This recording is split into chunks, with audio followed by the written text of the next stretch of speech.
Okay, so this is the last week of new stuff that is going to be posted.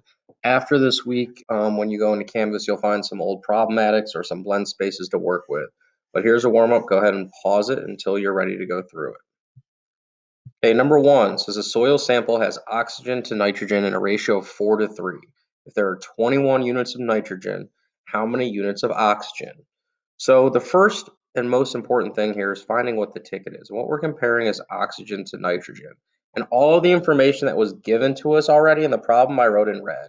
So we know we were comparing oxygen and nitrogen. We also know it was in a 4 to 3 ratio. So I wrote that out. I also said there are 21 units of nitrogen, so I put 21 with the nitrogen. Now, the way that ratios work is it's almost like a recipe. So the original recipe here called for 4 parts of oxygen for every 3 parts of nitrogen.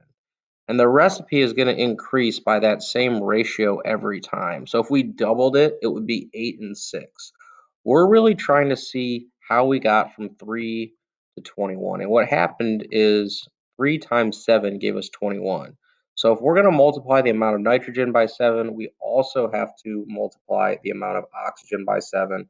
And 4 times 7 is 28. So there are 28 units of oxygen. Number two, a pretty simple one with a number line. It says which integer is located 5 units left of -3?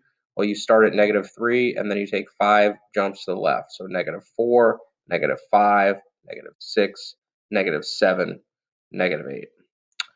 Number three says solve the following. It was x minus 14 is the same as 29. Our goal is to get the variable by itself.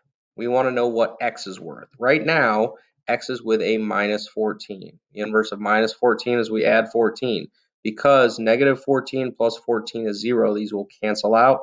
Then 29 plus 14 is 43. And the last one, if a point is located at -3, 2 on the coordinate grid, and is reflected over the x-axis. So these at this point should be simple. -3, +2. Negative means left, positive means up, so it's somewhere in this quadrant.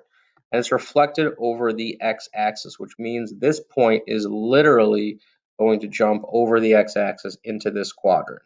And the good thing about reflections is the points, the actual numeric values will stay the same. What's going to change is the signs. And in quadrant 3, x and y are both negative.